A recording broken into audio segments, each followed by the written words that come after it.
homeowner that gets stuck paying fines for upgrades that they didn't even make. So it's actually a homeowner that got stuck paying fines for previous upgrades or upgrades that the previous owner made. And I'm going to just say that Georgia is one of those states that is a buyer beware state. We've mentioned that before. Caveat emptor. Yep. That's the French way of saying it. That's Latin, y'all. I don't know what Frederick is talking about. It's close, Latin's a French language, or French is a Latin language, Is it okay? They all in the same bubble somewhere. Okay. I don't even know if that's what that means, but it went along with it. Parlez-vous français? And people don't fact check stuff these days, so someone out there will believe it. That is so true. But yeah, no, so I say Georgia's a buyer beware state because when you are buying a home, you need to beware that you inherit all of the problems that home may have, as well as all of the good things and the benefits and the stuff that you like about the home as well. So people look at a home and they're like, oh, I like the kitchen, I like the yard, I like the bedroom, the master bath, all of that stuff you get, but you also get all the stuff that you may see and not see. If there's stuff that has not been permitted, you inherit the problems that could come along with that. If there's termites, if there's mold, if there's whatever else. So all that to say, you want to do your due diligence during the due diligence period to make sure that you actually are getting what you know what you're getting, I guess I should say. So you sent me this article because I don't know, it was really interesting. I guess you also have a story about it that is a little bit more personal, and I don't know if you want to tell about that now. But yeah, I mean, I will. What I thought was interesting about the article is it really was not as in depth. So just in case any one of our viewing audience, well, in my opinion, based on my experience and from what I know, let me say it that way. Just as far as the solutions that it gave to avoid something like this. But yes, there is a property that one of my clients has. I helped find a renter for it a couple of about 2 years ago now, a year and a half ago, and it's in. Did the article tell what city that homeowner purchased in? Yes, it was in Fulton County, Georgia, in Atlanta. Okay, yeah. Atlanta is notorious for it. So one of the main things to look out for is when you are purchasing a home in like a historic neighborhood. This particular home that I'm talking about is actually on the same street as Medea's house.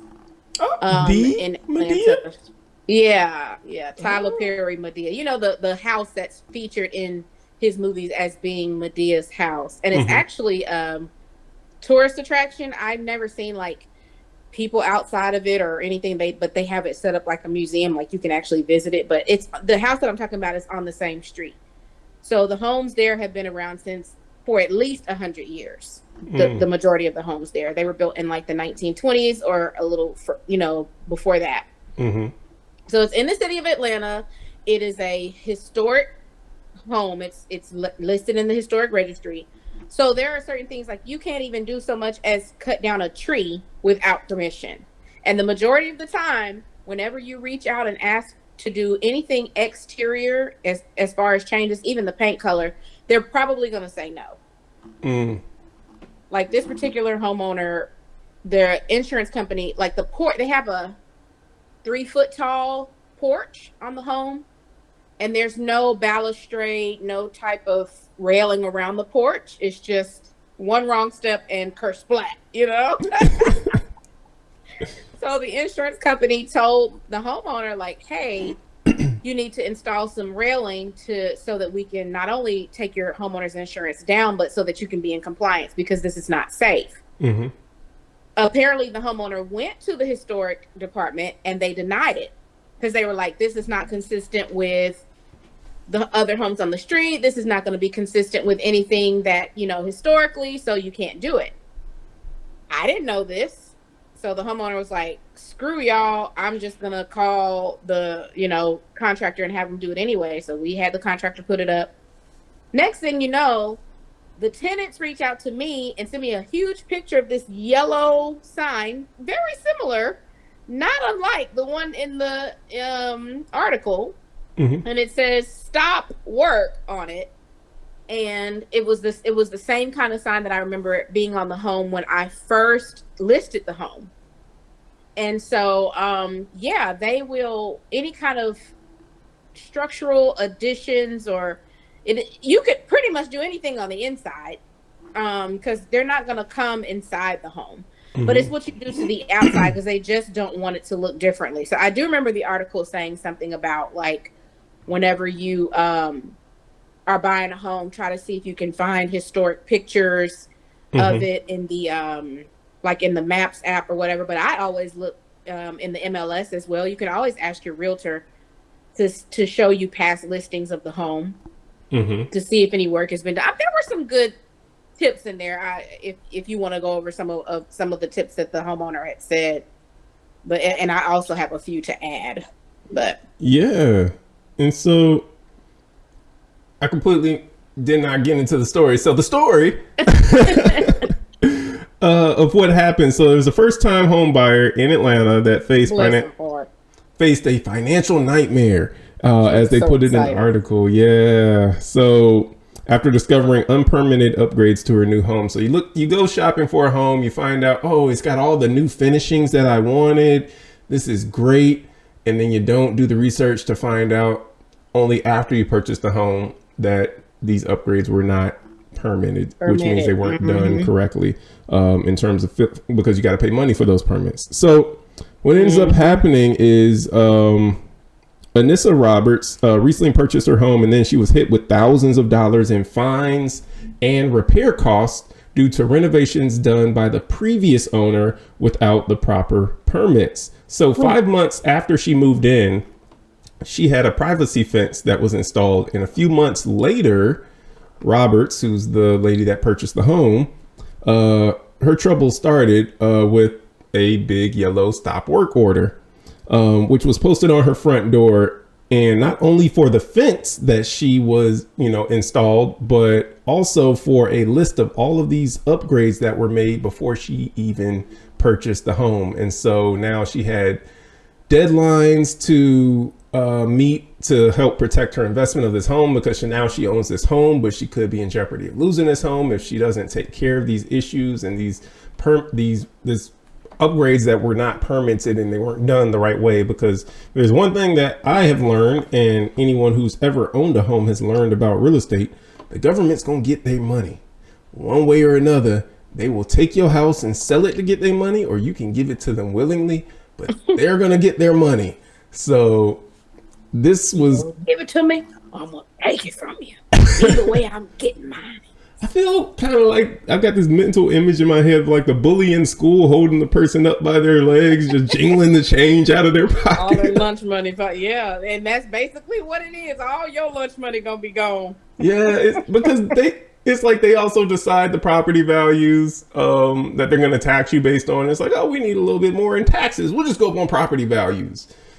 Jingle a little bit more change out of their pockets. And it's like, this is... But yeah, I mean, it's unfortunate. It's one of those areas that a lot of people, I don't think, actually research when they're going through their due diligence period. Like, a lot of people have a home inspection, which does everything to inspect the home itself. But home inspectors often don't go check county records to check for permits. And a lot of first-time home buyers don't do that. A lot of them don't even know to do that. But even if they did, a lot of people just aren't checking the county records to say, hey, I want a permit history for, all the work that's been done on this home. That's just not something that, a lot of them do, or any of them do, really. So. Yeah, I mean, the good thing about it is that it's hard to upgrade a home and a buyer or their agent walk through and not be aware that some work has been done. So it's not like it's just going to be you're completely green to it, but at the same time, um, you know, this particular homeowner, when she was being interviewed for the article, she was like, if they don't show you the permits, you just don't buy. And a lot of people aren't even going to, like you said, they're not even going to think to ask for permits, much more, refuse to buy just because they can't produce them. Mm-hmm. And you have a lot of, I would venture to say that greater than 75% probably of these fix and flips that are done are not done by licensed contractors. Oh They're yeah, done by super talented people who have a crew, a team. They're not licensed. That because And let me tell you they're why, because cheaper. it greatly affects the investor's bottom line. Mm-hmm. Do you know how much it costs to hire a licensed contractor versus, Jim's pick Probably. and Mick? I'm not sure, but if I had to guess, I would say double or triple At what. least three times. Yes. Yeah, Yes. yeah, I would say double or triple. And And, to not always get what you pay for, for a licensed contractor to be doing crazy stuff.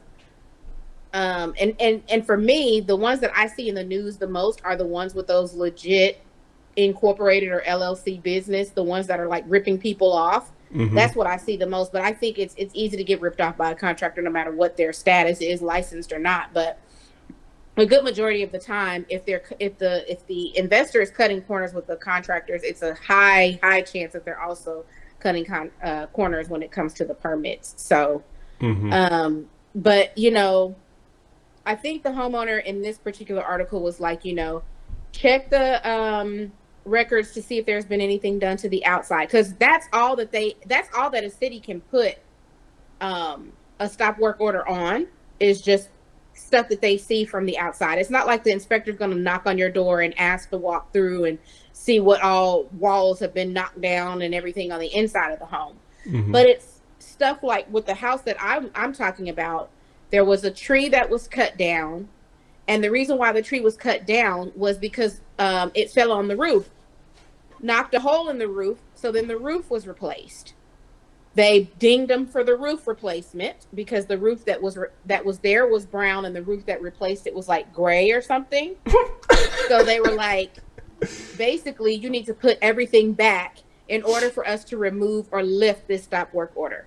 They also had two doors. I think this building used to be like a church or a commercial building at one point. The house did, because it had two doors on the side, a door in the front, a door in the back, and another door further down on another side. Mm-hmm. And they replaced the majority of those doors with windows. So they were like, you got to put the windows back. I mean, you got to put the doors back. Mm-hmm. So this is, at this point, they're asking the homeowner, and they said you got to take down the railing around the porch. So at this point, the only thing that the current homeowner did, was the porch railing, and that was after they checked with the city. But the rest of this stuff was done before the current homeowner bought it. And see, so this is what happened.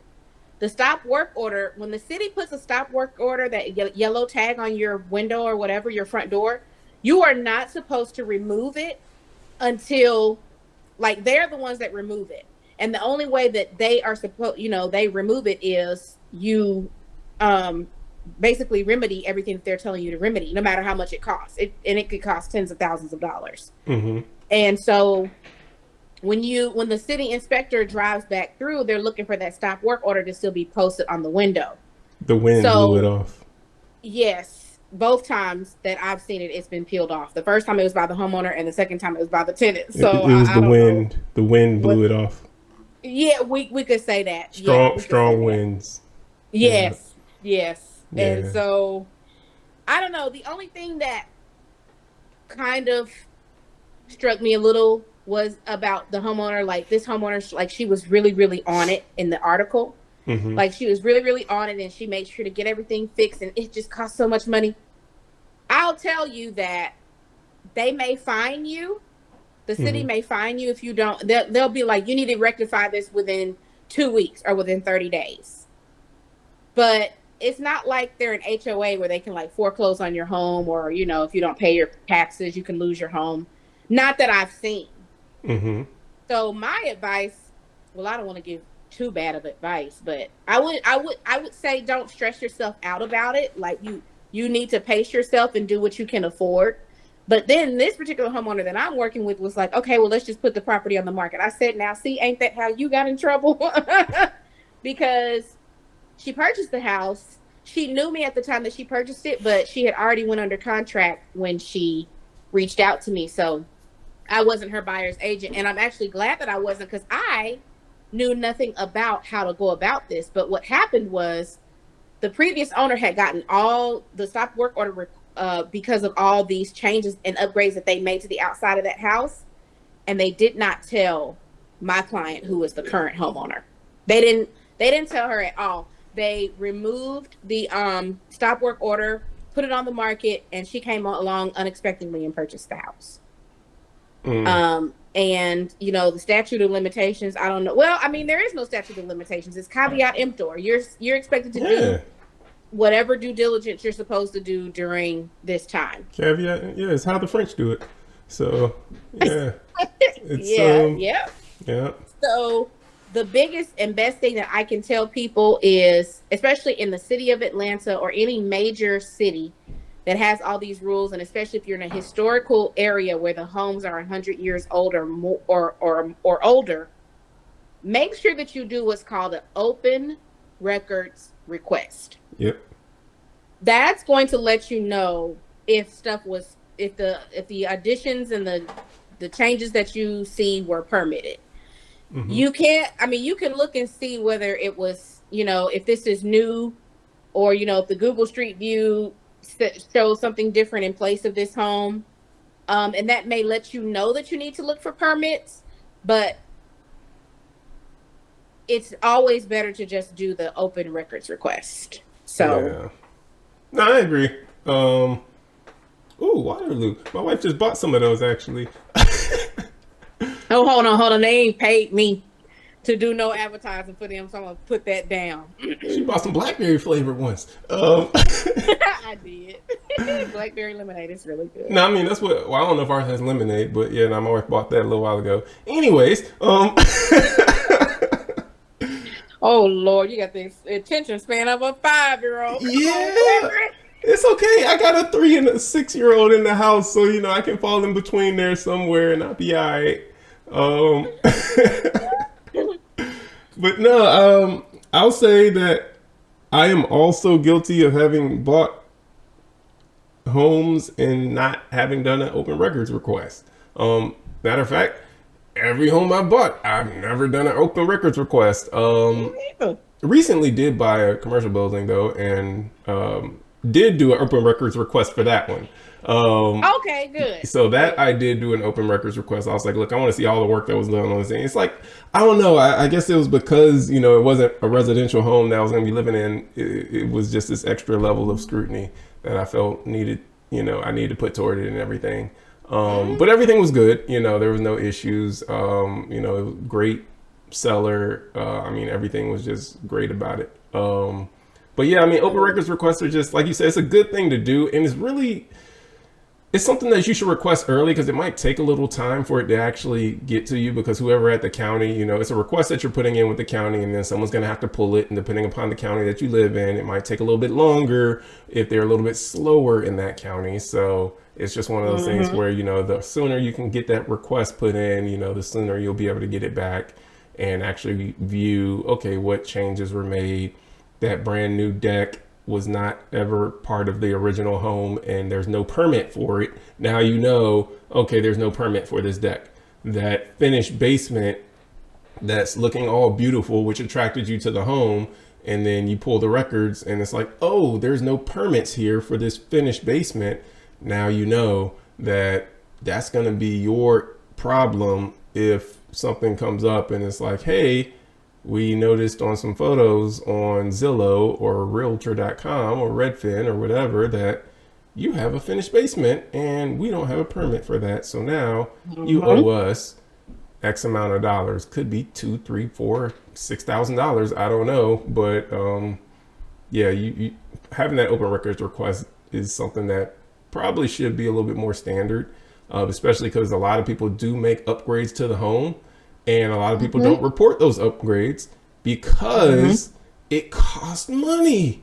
Yep, and taxes will increase, Yeah, especially exactly. if you are increasing your livable square foot. That's the taxable square foot of your home. And Yeah. that's the main reason why people don't do it. In addition to the fact that at each certain phase, each phases of the build out, the Mm-hmm. county has to come back out, inspect it. You know, you put the electrical up, they got to inspect that. Put the walls up, they got to inspect that. Put the plumbing in, they got to inspect that. And people just don't want to go through that. It's money, it's time, but just think about it this way.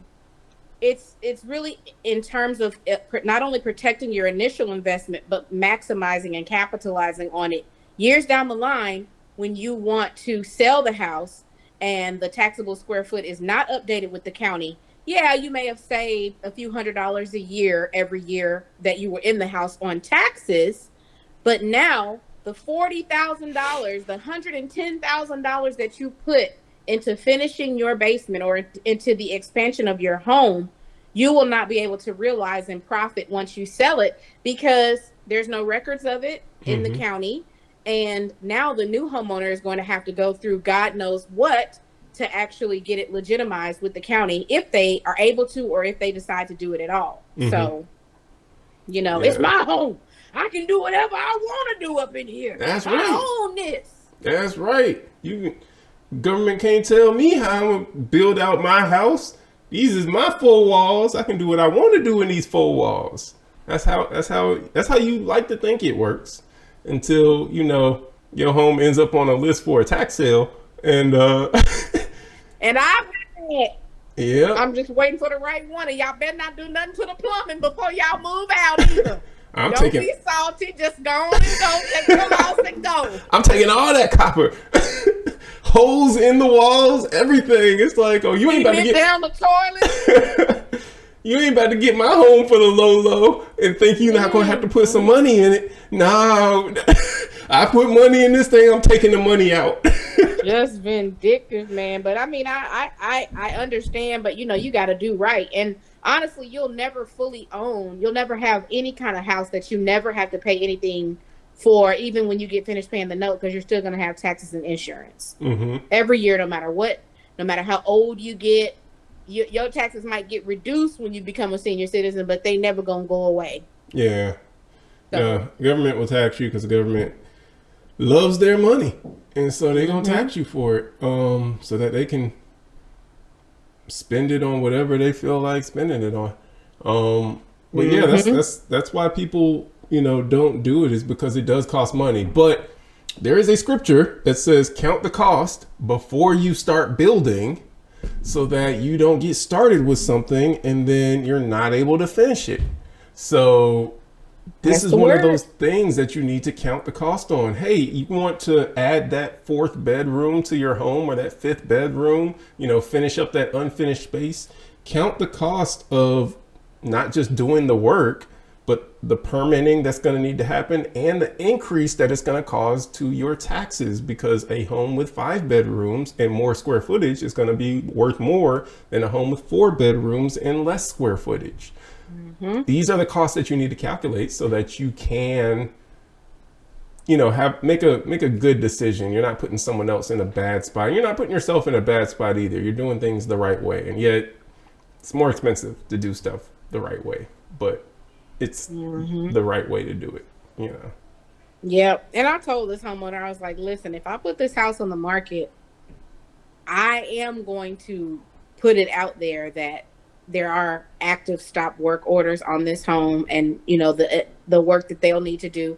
It could potentially affect how much you're able to get for the home, but at the same time, I don't want anyone to come back and say, "Oh, well, you didn't tell me," and then they decide because they have the time, the money, and whatever else to take you to court because there were known defects. So with realtors, if you're a certified trademark R realtor and not just an agent, a real estate agent, but an actual realtor, Hmm. you have this code of ethics that you have to abide by.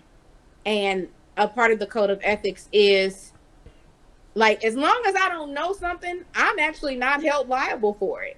But Yeah. when I'm involved and I know and I'm told and I know these things, and you still want me to sell this piece of property, I have a duty to let people know if they ask, or if I know that knowing it could materially, like, really affect and change how they move in either purchasing the home, or just it may be that they didn't purchase the home at all. I have that duty as a realtor trademark are. Like, a lot of people think that all real estate agents are realtors. No, only people who are, like, pay their dues and are associated with the National Association of Realtors can actually call themselves a realtor. Every other person that has a real estate license is just considered an agent, Mm-hmm. a real estate agent. That, and you can't even, like, use the word, "Oh yeah, I'm a realtor." You can't use it in advertising. You can't be on Instagram talking about I'm a realtor. Like, if you're not connected to and in the club, the clique of NAR, like, you can't even use that term realtor. You can't say that you're a realtor. And then further, in order to renew your membership with them, you have to agree to abide by that code of ethics. Mm-hmm. So it Yeah. is what it is. I said you wouldn't want nobody to do that to you. So, and if you feel if you don't want that to happen, if you don't want no one to know, then I would suggest you find another real estate agent. Don't tell them, have them list and sell the property for you. Known material defects. Those things have to be disclosed. You've got to disclose all known material defects, which stop work orders, issues with the home, all of that stuff. If once an agent knows about that stuff, then it's like, okay, well, now we have to disclose it. So, Much as I would love to make a commission off of a almost $500,000 house, I would have to give that up, because if the homeowner didn't want me to disclose it, and then just be like, hey, well, the next realtor that you use, just make sure that you don't tell them, because yeah, I wouldn't want that coming back on me. I don't have time for that. they were like, well, I'll just sell it FISBO. And I'll get it on their FISBO. Zillow will allow me to do it. They sure will, and everybody be on Zillow. Good luck. Yeah. I can, Chat GPT will help me with the contract. Yeah. Oh, God. It'll be as sound legally as Chat GPT can get it. Mm-hmm. So, yep. Yeah. With that. Oh. Well, it's easy to feel vindictive in those circumstances. Like, why I gotta say something? Didn't nobody tell me? But honestly, I feel like I think as Christians or as believers in Christ, we don't really use the word karma too much. Mm-hmm. But this homeowner actually lied to me. She had met me through an agency that I was working with at the time when I was just showing homes, and she had a realtor that she was working with. And then shortly afterwards, I left that agency and went to an agency where I was actually able to help buyers and sellers and write contracts and stuff. So she was like, hey, will you help represent me in this home? I was like, sure. Are you working with anybody? You're not working with anybody, are you? And she was like, no. I was like, oh, okay. So she really wanted me to represent her in the deal. And then, I called the loan officer, the listing agent. We were about to, communication, about to write an offer. And I get a call out of the blue from this agent who's a little upset. And he's like, hey, I'm representing her. And basically he was like, I'm representing this client and you need to back off. I was like, hey, whoa, I don't want any problems. I said, so it became apparent to me at that moment in time that this person had lied to me and could have gotten me in a world of trouble, and actually herself in a world of trouble, because when you sign those buyer broker agreements, you agree to pay the compensation to an agent regardless of who helps you find the home. You gonna owe 2 commissions. Huh? She gonna owe 2 commissions. Yes. There's usually a 90-day protected period where if one agent showed you a home and then you decided to fire them and go with another agent, for whatever reason, you decide you still want to purchase that home, you have to wait 90 days. well, it's probably going to be bought up in 90 days. Well, then that's just too bad. Either that or you're going to owe both the agent that you wanted to help you compensation, and you're going to also owe that original agent their compensation. Yeah. And, you know, that's a lot more money than most people want to spend. So, yeah, we're protected in those regards. Yeah. I wish we had some form of borrower brokerage agreements on the lender side. In the mortgage, I know. Like, I do all this work, and then it's like, you know what, I've been rate shopping. I found someone that was 1/8% cheaper. We're going to go with them. I was like, oh, are you? Are you now? Huh. I'm sorry, Frederick. It wasn't personal. It wasn't nothing about you. Your service was excellent. I helped you improve your credit. Got you to the point where you could purchase. Got you pre-approved, which you needed that letter in order to get under contract in the first place. Guided you through this whole process. And you pretty much just left me for the next best thing you saw walking down the street. Yeah. Hope it works out for you. Hope it works out for you. Where's this house again?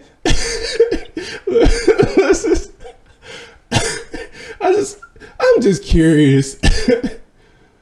Yeah. Well, moral of the story is do your due diligence. Because you don't want to end up getting caught in a situation where now you've got permits that you end up having to pay for and everything. So most people don't do it, but it literally doesn't cost you much more effort at all. And it doesn't cost you any money. They're open source record, or they're open records. So you just contact the county. I want the open records for this, you know, all permits or whatever that's been done. You put in the request, they get you the stuff. It's that simple. So, yeah, with that, we will see you next time. So Fridays, another episode will be dropping, and Tuesday, Home Finance Hack, 7 p.m. Eastern Time live. We'll be streaming it. Until next time, take care. Be blessed. See you next week.